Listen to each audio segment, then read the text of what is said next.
Bismillahirrahmanirrahim. Avec vous, Bendada Abdullah Azawi, formateur de dessin d'architecture sur ordinateur par outil version 2016 sur un espace de travail classique. Avant d'entamer ces cours, je note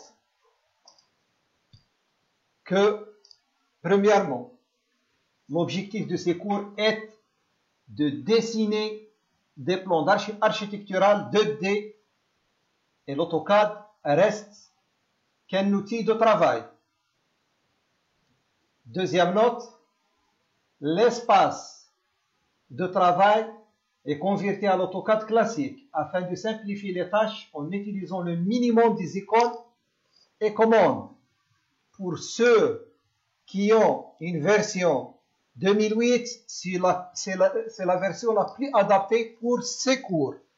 Pour ceux qui ont une version 2008 jusqu'au 2013, vous pouvez là en bas dans ce petit triangle cliquer et sur cette étiquette, vous allez trouver facilement votre espace de travail AutoCAD classique. Il suffit de cliquer. Pour ceux qui ont des versions qui vont de 2014 jusqu'au 2020, une fois vous cliquez ici, malheureusement, cette étiquette n'est plus, elle a disparu. Ne vous faites pas de soucis. Il suffit de chercher sur YouTube comment récupérer l'espace de travail classique et facilement vous pouvez régler cette affaire.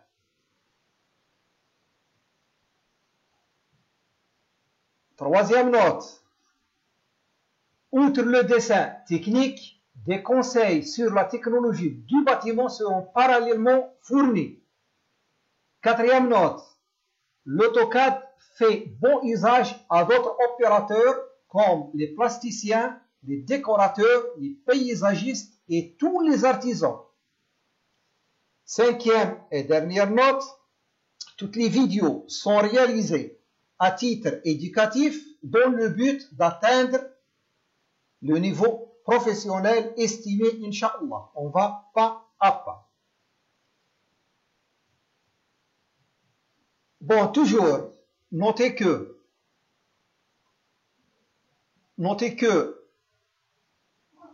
ces conseils. Travaillez au début sur un fichier AutoCAD existant et avec un seul calque.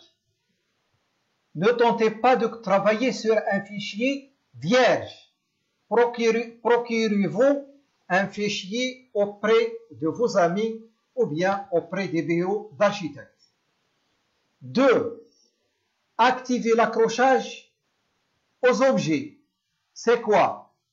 Pour activer, parce que l'activation d'accrochage aux objets, c'est très utile, même indispensable pour faire un bon dessin. Vous allez là, en bas, vous voyez ce triangle muni ce rectangle muni d'un petit carreau vert. Vous cliquez du bouton droit, puis vous cliquez sur paramètres, vous cochez ici accrochage aux objets, vous cochez là sur accrochage aux objets, ou bien vous faites F3, vous cochez sur repérage d'accrochage aux objets activé F11, ou bien vous cliquez sur F11, vous sélectionnez tous les points d'accrochage et vous cliquez OK et vous êtes assuré que tous vos accrochages sont garantis.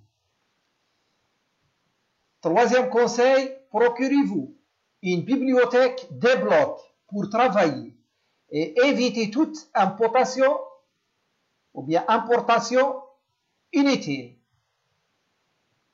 Si vous voyez ici, dans cette boîte d'outils, Design Center, si vous cliquez là, il vous donne les blocs que vous pouvez avoir besoin durant le dessin. C'est inutile de chercher là où vous faites un réglage. Il suffit, comme j'ai fait moi, de télécharger cette bibliothèque auprès des bureaux d'études. Étant débutant, là vous trouvez tous les objets que vous aurez besoin pendant votre apprentissage de l'AutoCAD. Qu'est-ce que je vais faire? Je vais sélectionner cette bibliothèque avec la copier. Je retourne à mon espace de travail là avec coller et voilà ma bibliothèque sans me casser la tête de la chercher par là dans AutoCAD. Regardez-moi, j'ai travaillé sur un fichier déjà existant pour développer un autre pour vous. Les cours qui suivent, ils seront périodiquement donnés selon les modalités d'architecture. On va lancer le premier cours.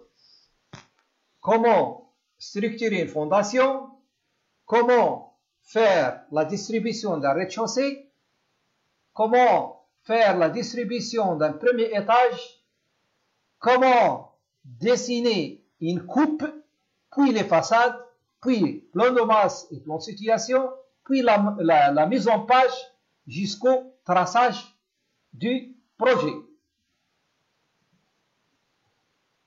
Là, on a les icônes pour travailler. Là, on a la ligne. On a ici la ligne. On va voir pendant les dessins qui suivent comment on va travailler avec les icônes d'une façon très très simple. Ici, cette icône, on ne travaille pas beaucoup, c'est une droite à l'infini. Ici, la polyligne, le rectangle, l'arc, le cercle. Ici, c'est la gomme pour effacer. L'icône pour copier les éléments. Le miroir, ça sert à faire la symétrie des dessins. Décaler pour décaler les dessins. Ici, le réseau. Ici, pour déplacer les dessins. Pour faire une rotation de chaque élément qu'on veut le tourner. Ici, l'échelle et l'icône étirée. Ça sera tout pour cette introduction. Attendez-nous pour le premier cours. Merci de votre attention.